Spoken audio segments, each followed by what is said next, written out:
Number 1. Deep Work by Cal Newport. Most people drown in pings, tabs, and meetings. Newport shows that the rare ability to focus without distraction for long stretches produces disproportionately valuable results, like papers that get cited, code that ships, and creative work that actually matters. He distinguishes deep work, which is cognitively demanding creation, from shallow work, like email and status updates. Tactics include scheduling focus blocks, quitting or time-boxing social media, and creating shutdown rituals so your brain trusts it can rest. In a world addicted to noise, depth is a competitive advantage. Number 2. The Innovator's Dilemma by Clayton Christensen.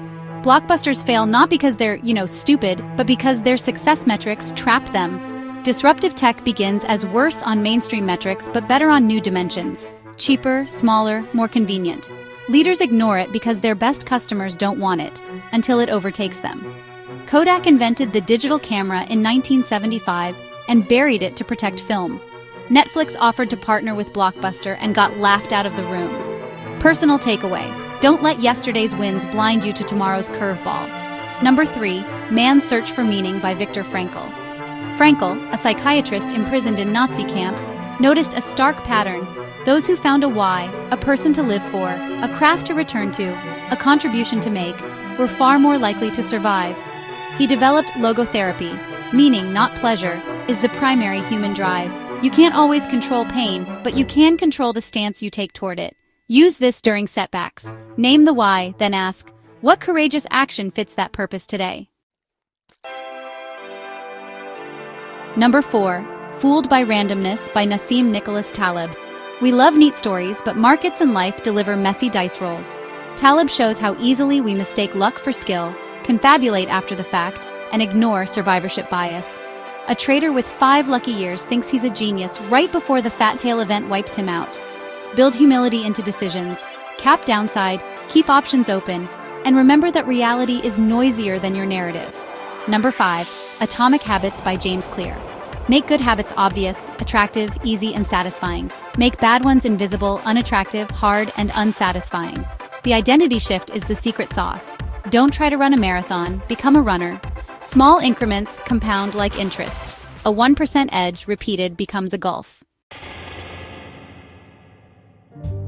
Number 6. The Coddling of the American Mind by Greg Lukianoff and Jonathan Haidt. 3 great untruths have spread. First, what doesn't kill you makes you weaker. Second, always trust your feelings. And third, life is a battle between good people and evil people. Combined with overprotection, less free play, and social media, the result is rising fragility. The antidote is anti-fragility. Graduated exposure to discomfort, steel-manning opposing views, and building cognitive behavioral skills to question unhelpful thoughts. Number 7. Zen Mind, Beginner's Mind by Shunryu Suzuki.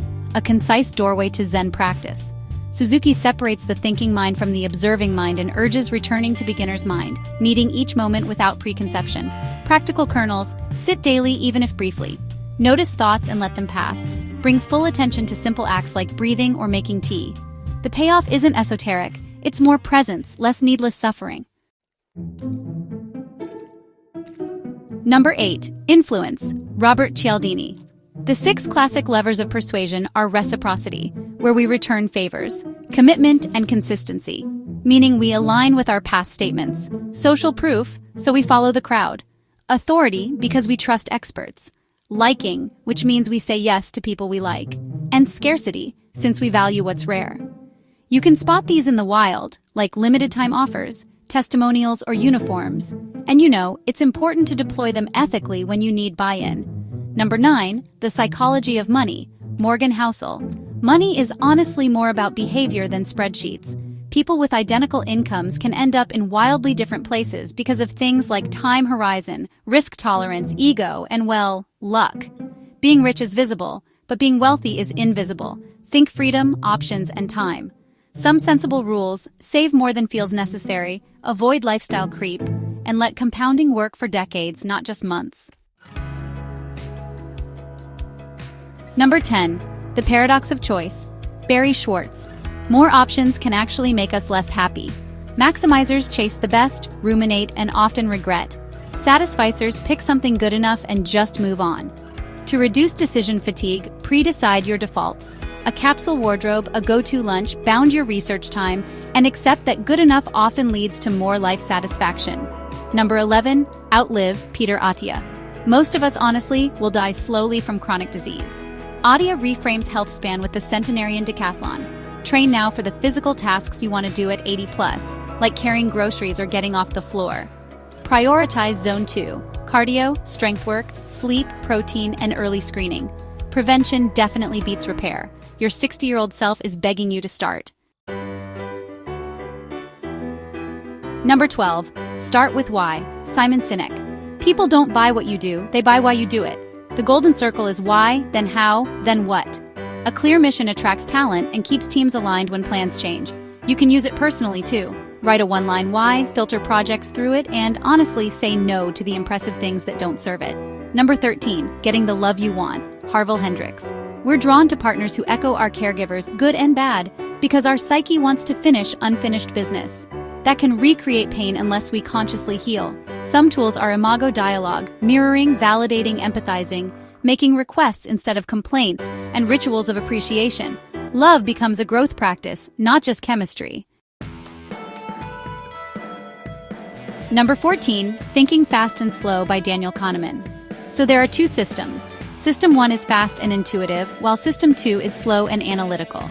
You know, errors happen when we use the wrong tool, like relying on gut instinct for math problems, or maybe overanalyzing social nuance. Kahneman catalogs biases like anchoring, availability, and loss aversion, and he offers some guardrails, things like checklists, base rates, and just making a habit of asking yourself, what would change my mind? Number 15, The Revolt of the Public by Martin Gurry. Social media gave the public megaphones and coordination tools, but not, actual institutions. The result is leaderless movements that are really great at tearing things down, but not so great at building up. The new axis these days is center versus periphery, not left versus right.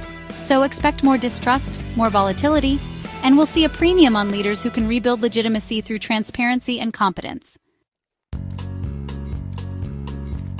Number 16, So Good They Can't Ignore You by Cal Newport. Don't go hunting for passion. Instead, build career capital, those rare and valuable skills. Then trade that capital for autonomy, mission, and impact. Newport's craftsman mindset asks, what can I offer the world? Not, what does the world owe me? And honestly, the surprising outcome is that passion actually emerges from mastery and usefulness. Number 17, The Blank Slate by Steven Pinker. We're not born as empty canvases. Genetics has a big influence on temperament, intelligence, and our predispositions, though environment still matters too. Accepting human nature doesn't excuse bad behavior. It actually helps us design realistic policies, parenting, and expectations. It's really a call to compassion, but rooted in facts. Number 18, The Better Angels of Our Nature by Steven Pinker. Despite what the headlines say, violence has actually fallen for centuries. Things like homicide, domestic abuse, torture, and even slavery. Pinker compiles the data and credits literacy, commerce, centralized justice, and the expanding moral circle. It's a corrective to cynicism. Progress is real, but it does require maintenance. Number 19, Fear and Trembling by Soren Kierkegaard. Using the story of Abraham and Isaac, Kierkegaard argues that deep meaning requires a leap of faith, committing to something larger than yourself, and doing it without guarantees. Every serious life choice, marriage, vocation, belief, contains this kind of risk. The point isn't blind faith, it's really about courageous commitment. Number 20, The Upside of Stress by Kelly McGonigal. Stress hormones actually mobilize our energy and sharpen our focus. If we view stress as harmful, it really does become more harmful. But if we see it as helpful and tied to our purpose, it can actually become fuel.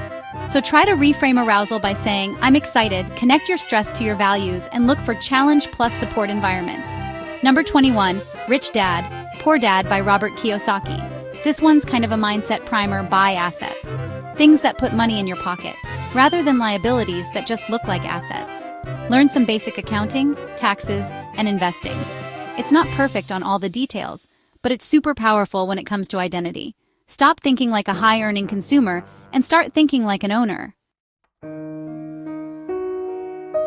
Number 22, The 7 Principles for Making Marriage Work by John Gottman. After observing thousands of couples, Gottman distills what actually predicts success, turning toward bids for connection, using soft startups in conflict, making repair attempts, showing admiration, and creating shared meaning. The big deal breaker is contempt. Here's a practical weekly practice. State a complaint gently, then express a positive need. Number 23, Dopamine Nation by Anna Lemke. Modern life just overstimulates our reward pathways. Scrolling, snacking, shopping, you name it. The brain tries to counterbalance with pain, which creates these craving cycles. Some solutions are to take periods of abstinence, replace cheap dopamine with earned dopamine, like effort, service, or movement, and rebuild your tolerance to boredom and discomfort. Number 24, The Expectation Effect by David Robson. Mindsets can actually change our physiology, like believing a workout is effective improves your outcomes. Thinking you slept well boosts your cognitive scores, even if you didn't. Use expectancy wisely. Label sensations as signs of readiness. Set implementation intentions. If X, then I will Y. And surround yourself with cues that raise your expectations. Number 25, The Power of Now by Eckhart Tolle. Most anxiety really lives in mental time travel, ruminating about the past or catastrophizing about the future. Practice returning your attention to the present, your breath, your bodily sensations, or just the task at hand. The pain body, which is accumulated hurt, actually quiets down when you observe it without feeding it. Number 26, Thinking in Bets by Annie Duke. Judge decisions by process, not outcome. Define your estimate of odds, size your bet accordingly, and debrief honestly afterward. Build truth-seeking groups where people reward updating beliefs. For everyday use before big choices, write a premortem. If this fails, what likely went wrong? Number 27, On the Genealogy of Morality by Friedrich Nietzsche. Nietzsche traces master morality, honor, excellence, strength, and slave morality, compassion, equality, resentment. Both contain wisdom. Both turn toxic when absolutized. Understanding the tension helps decode culture wars and your own inner conflicts about ambition versus altruism. Number 28, Stumbling on Happiness by Daniel Gilbert. We misremember the past and mispredict the future because the brain edits experience to keep a steady baseline of well-being. That means, honestly, we overestimate how long pain or joy will last. Practical use rely more on surrogates. Ask people living your desired choice how they actually feel, and less on fantasies. Number 29, The 4-Hour Workweek by Tim Ferriss. Reimagine wealth as time, location, and mobility. Design for mini retirements, automate low-value tasks, and focus on the few activities that produce most results. The Pareto 80-20 rule. Even if you never hit 4 hours, you'll build a life that feels, well, a lot freer. Number 30, The Denial of Death by Ernest Becker. We construct immortality projects to outrun mortality, nations, art, careers. These give meaning but also breed fanaticism. The mature stance, acknowledge death, choose worthy projects, and hold them lightly so they don't consume your humanity. Number 31, How to Win Friends and Influence People by Dale Carnegie.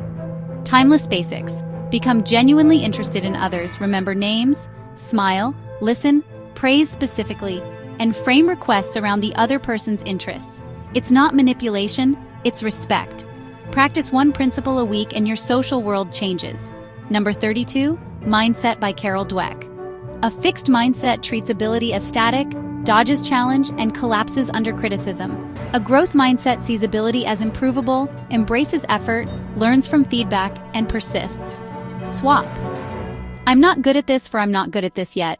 And honestly, watch your trajectory change. That's 32 books that can bend the arc of a career, a relationship, or an entire life. Tell us in the comments which one you will read next.